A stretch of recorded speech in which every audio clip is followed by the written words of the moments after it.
Valmiki Ramayana, Ayodhya Kanda, Book Number 2, Sarga 14, Roman numerals XIV, Rama summoned.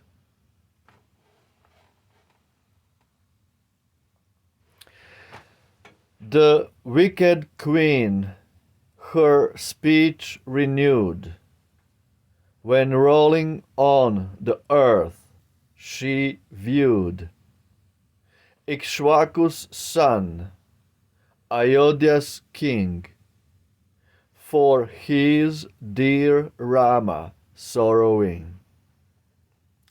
Why, by a simple promise bound, liest thou prostrate on the ground? As though a grievous sin dismayed thy spirit, why so sore afraid? Keep still thy word, the righteous deem, that truth mid duties is supreme. And now in truth and honor's name, I bid thee own the binding claim. Shaivya, a king whom earth obeyed, once to a hawk a promise made, gave to the bird his flesh and bone, and by his truth made heaven his own. Alarka, when a Brahman famed for scripture lore his promise claimed, tore from his head his bleeding eyes, and unreluctant gave the prize. His narrow bounds prescribed restrain the river's lord, the mighty main. Who though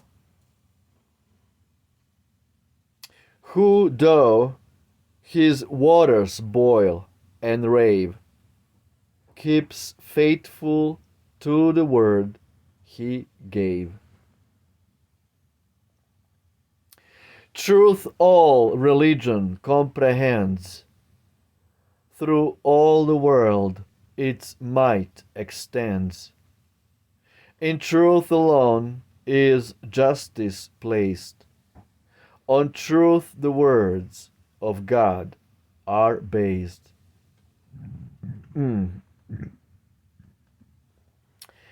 A life in truth, unchanging past, will bring the highest bliss at last.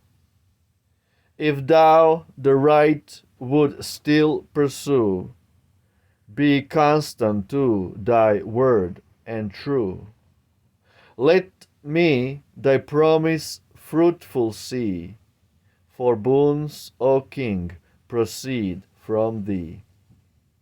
Now to preserve thy righteous fame, and yielding to my earnest claim, thrice I repeat it, send thy child, thy Rama, to the forest wild. But if the boon thou still deny, before thy face forlorn I die. Thus was the helpless monarch stung by Queen Kaikeyi's fearless tongue, as Bali strove in vain to loose his limbs from Indra's fatal noose. Dismayed in soul and pale with fear, the monarch like a trembling steer. Between the chariot's wheel and yoke, again to Queen Kaikeyi spoke. With sad eyes fixed in vacant stare, gathering courage from despair.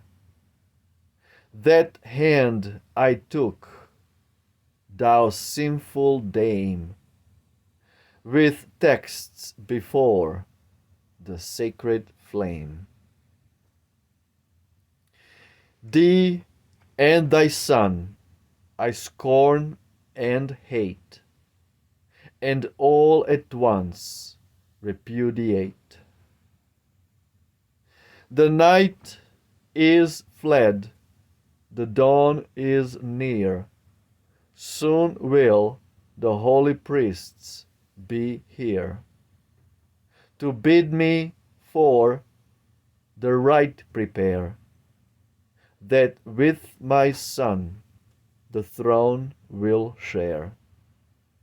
The preparation made to grace my Rama in his royal place. With this and this, my darling, for my death the funeral flood shall pour.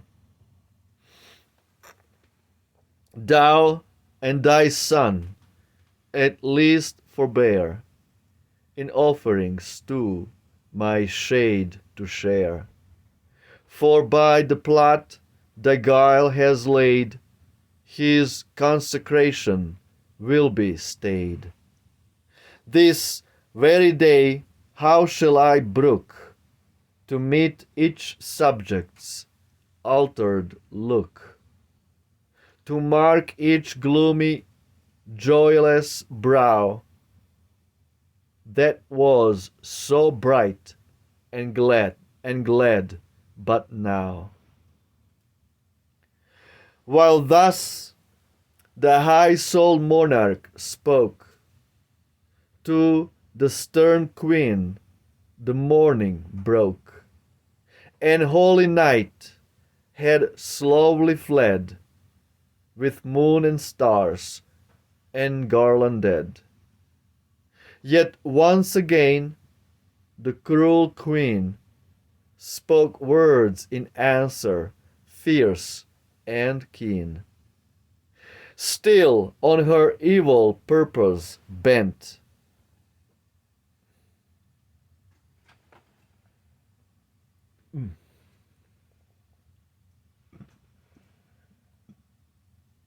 wild with her rage and eloquent. What speech is this? Such words as these seem sprung from poison sown disease. Quick to thy noble Rama send, and bid him on his sire attend. When to my son the rule is given, when Rama to the word to the woods is driven,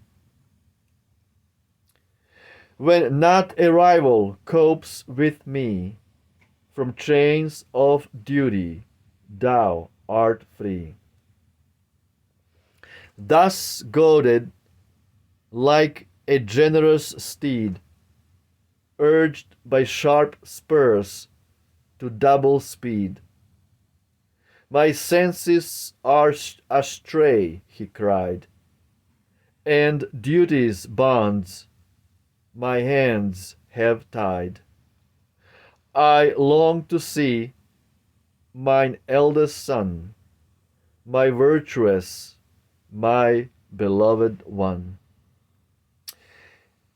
And now the night had passed away, outshone the maker of the day, bringing the planetary hour and moment of auspicious power. Vashishta virtuous, far renowned, whose young disciples gird him round. With sacred things, without delay, through the fair city took his way. He traversed where the people thronged, and all for Rama's coming longed. The town as fair in festive show as his who lays proud cities low. He reached the palace where he heard the mingled notes of many a bird, where crowded thick, high-honored bands of guards with truncheons in their hands, begirt by many a sage elate, Vashishta reached the royal gate. And standing by the door he found Sumantra, for his form renowned, the king's illustrious charioteer, and noble counselor and peer. To him well skilled in every part of his hereditary art.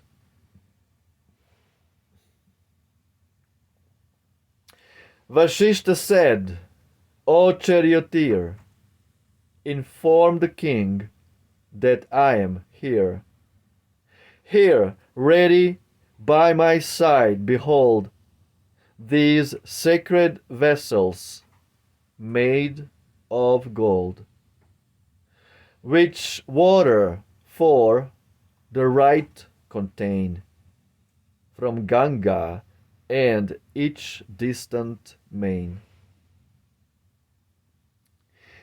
Here, for installing, I have brought the seed prescribed of fig wood wrought, all kinds of seed and precious scent, and many a gem and ornament.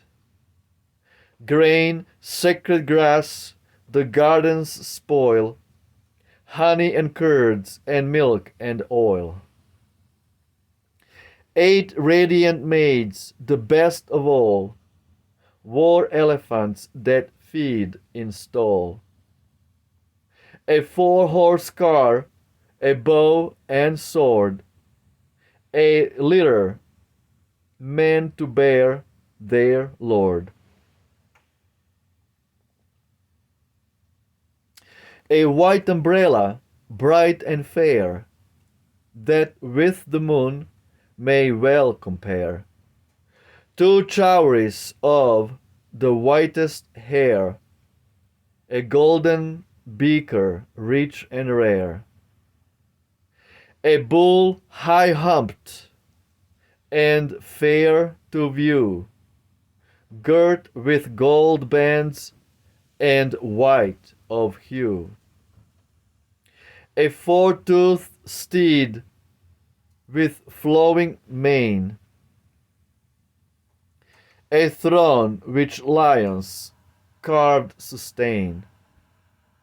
A tiger skin, the sacred fire, fresh kindled, which the rites require. The best musicians skilled to play, and dancing girls in raiment gay. Kind Brahmans, teachers fill the court, and bird and beast of purest sort. From town and village, far and near, the noblest men are gathered here. Here here merchants with their followers crowd, and men in joyful converse loud. And kings from many a distant land to view the consecration stand. The dawn is come, the lucky day. Go bid the monarch haste away, that now Prince Rama may obtain the empire and begin his reign. Soon as he heard the high behest, the driver of the chariot pressed within the chambers of the king, his lord with praises honoring. And none of all the warders checked his entrance for their great respect of him well known in place so high, still fain their king to gratify. He stood beside the royal chief, unwitting of his deadly grief. And with sweet words began to sing the praises of his Lord and King.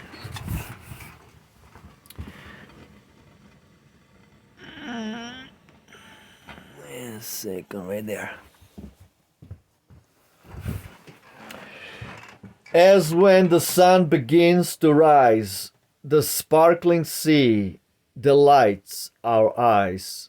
Wake, calm with gentle soul, and thus give rapture, mighty King, to us. As Matali, this self-same hour, sang louds of old to Indra's power, when he the Titan hosts o'erthrew. So him I thee with praises due.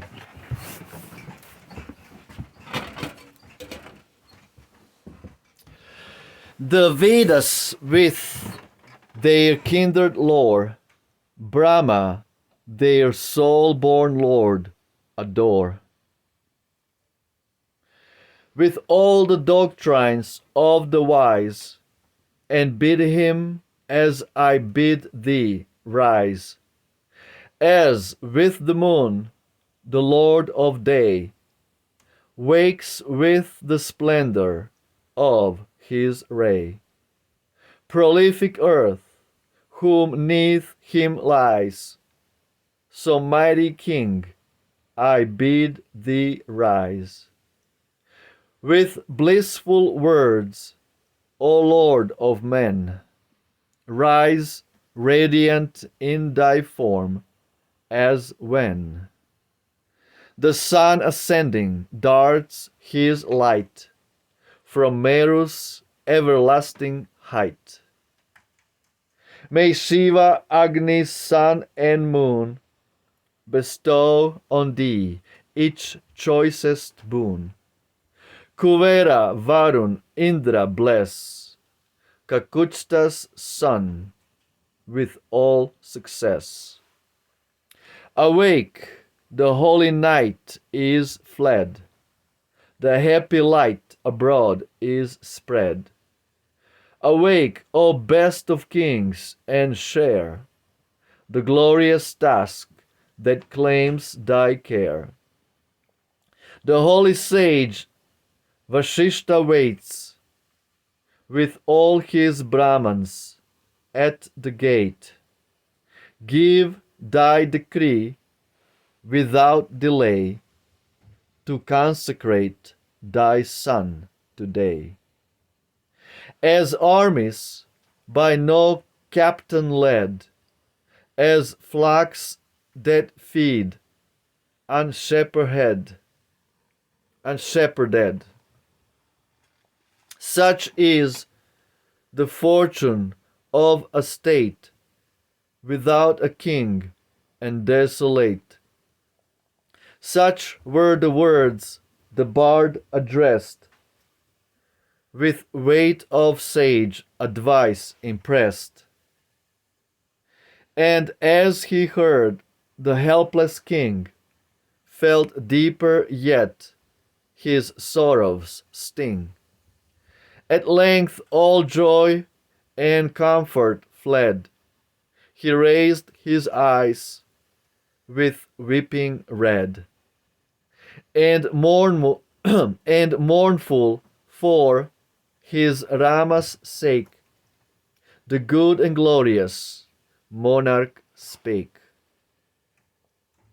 Why seek with idle praise to greet the wretch for whom no praise is meet? Thy words mine aching bosom tear, and plunge me deeper in despair.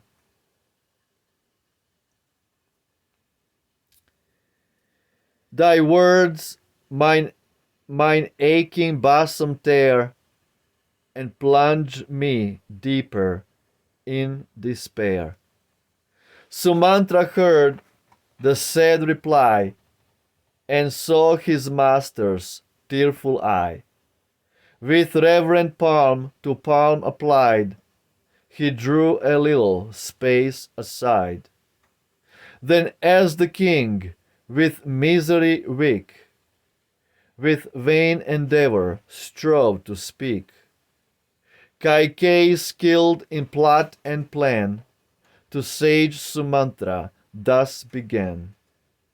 The king, absorbed in joyful thought, for his dear son no rest has sought. Sleepless to him the night has passed, and now, o'erwatched, he sinks at last. Then go, Sumantra, and with speed the glorious Rama hither lead. Go as I pray, no longer wait. No time is this to hesitate. How can I go, O lady fair, unless my lord his will declare? Fain would I see him, cried the king. Quick, quick, my beauteous Rama bring.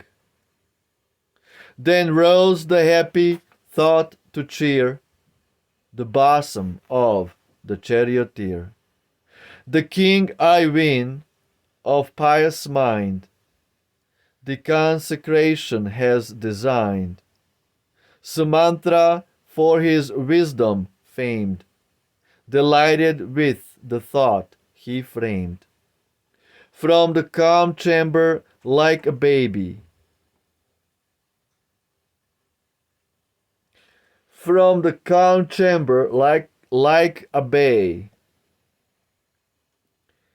of crowded ocean took his way. He turned his face to neither side, but forth he hurried straight. Only a little while he eyed the guards who kept the gate. He saw in front a gathered crowd of men of every class, who, parting as he came, allowed the charioteer to pass. Wow. Absolutely beautiful. Footnotes. 107.1. See additional notes. The suppliant dove. 108.1. Indra, called also Purandara, town destroyer. 109.1. Indra's charioteer. Matali, I think. Anyway, this is absolutely amazing, beautiful translation by Ralph Griffith, a 33-degree Freemason who knows how to read Sanskrit and translate to perfect British, 1800s British. Absolutely mind-boggling beautiful.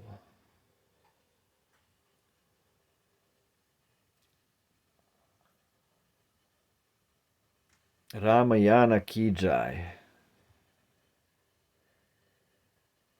Basically, they went to look for Rama. Dasharatha is about to get his heart broken because he needs to send Rama to the jungle for 14 years. So the cruel queen Kaikeyi has no mercy on the aged king, and she wants him to send Rama, his eldest son, to exile. Ayodhya, Exodus, for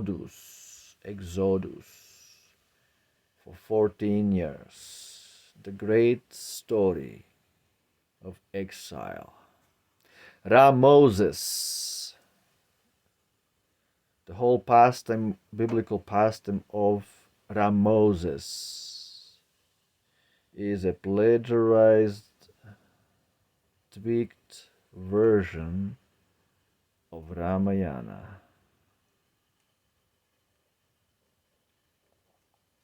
Jai, Ayodhya Kanda. Hinduism, Hebrews equals Hindus. He, somebody who comes from Hindustan. He, she, he, somebody who follows with him. He, she, Hindu, Hebrew. Moses, Rama. Ciao.